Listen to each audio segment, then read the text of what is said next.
Hey, how you doing? Hope your day's been going really well because we've got a massive update to talk about. And I know if you're into Disney Dreamlight Valley, you're probably curious about everything that's new in Update 19.0, what you can expect once you jump back into the game, and whether or not it's worth setting aside a few extra hours to really explore all of the new content. I'm going to take you through everything in a really casual way, like if we were just hanging out chatting about the game. So no stiff patch note reading, just me walking you through the changes, the new realm, the characters, the seasonal stuff, and even some of the behind-the-scenes fixes that make the game smoother. And don't worry, we're going long here, so by the time we're done, you'll feel like you've already experienced most of this update just by listening. So the first thing that's going to catch your attention when you boot the game after Update 19 is that message in your mailbox, especially if you already have Belle and Beast unlocked. That's actually your starting trigger for this new storyline. If you don't have Belle and Beast yet, then that's going to be your first step before you even think about exploring this content, because Lumiere and Cogsworth are locked behind that requirement, and it makes sense, right? You can't really be helping Beast's castle if you don't even know Beast exists in your valley yet. I think it's kind of neat that they're adding progression requirements because it keeps the story feeling more like an ongoing adventure rather than just disconnected chapters. Now let's talk about the headline feature, the return to Beast's castle. This isn't just a quick quest line where you walk into a door and grab a character. It's presented as a full-on mystery. They really leaned into the atmosphere, which is something Disney Dreamlight Valley does surprisingly well for a cozy life sim. You step into the castle, and it's got that mix of magic and a slightly eerie tone. You know that feeling when a place feels familiar, but also like something's not quite right? That's what they're going for. Lumiere and Cogsworth aren't just sitting there waiting to be unlocked either. You have to unravel what's happened to the castle, why things feel off, and slowly bring them back into the fold. And that's the reward. Once you fix everything, you get to invite Lumiere and Cogsworth back to your valley, set up their homes, and interact with them like the rest of the villagers.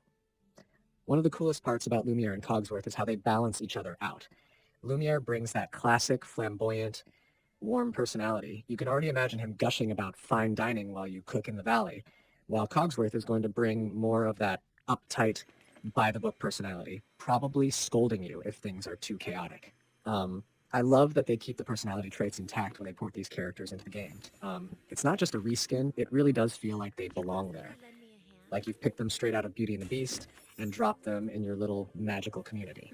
And of course, the seasonal stuff is back, and this time it's themed perfectly for October.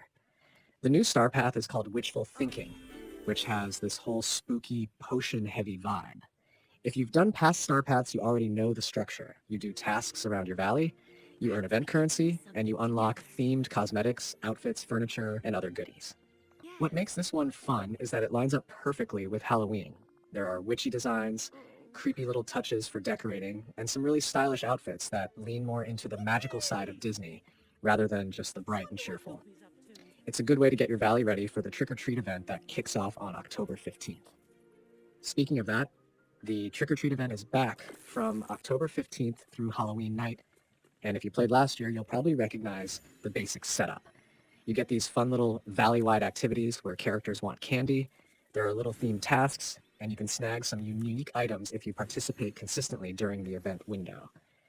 And then right after that, or really overlapping a bit, they're adding the Haunted Floating Festival, starting October 22nd and running through November 11th. That one is new, and the way it's described, it's like a mysterious portal appearing in your valley, opening into puzzles you need to solve. I think it's their way of mixing that cozy life sim stuff with little moments of adventure and mystery. And I love that it's not just a one-day event. It stretches across a few weeks, which gives you enough time to actually enjoy it without feeling pressured to log in constantly or risk missing everything. Another thing worth mentioning is the premium shop, because let's be honest, even if you buy things, it's fun to see what's available. They've added a witchy kitty companion, which is perfect for this time of year. I mean, who doesn't want a little spooky cat following them around while they do their farming? On top of that, there's a Halloween Castle Dream Bundle, which transforms the look of your dream castle into something more festive and haunted. That's such a clever way to make the valley feel seasonal, because once your castle has that eerie vibe, it sets the tone for the whole area. And they've made some quality of life improvements in the shop too. Now, even if you don't own a dream bundle, you can actually see what the rewards look like instead of having to guess. Plus, items that are locked will still show up in the rotation, so you're not just staring at the same old catalog, you get a clearer picture of what's out there. Now I want to pause for a second and talk about photo mode, because this is something that a lot of players care about more than they admit. We all like showing off our valleys, our outfits, and those little cozy setups we've put together, and photo mode is how we capture that. This update adds new camera poses, including ones where your character is holding a phone, like they're snapping a selfie. It's such a modern little detail that makes photos look way more natural, especially if you're the kind of person who posts your valley screenshots online. And here's a cool little detail. They've added the ability to toggle night thorns off in photo mode. If you've ever lined up the perfect shot, but there's an ugly thorn patch right in the background, you know how frustrating that can be. Now, you can hide them without leaving photo mode, which makes it so much easier to get a clean aesthetic shot. The collections menu has also been reorganized. If you're like me and you actually check your collections pretty often to keep track of what you've completed, then this is a subtle but really welcome change.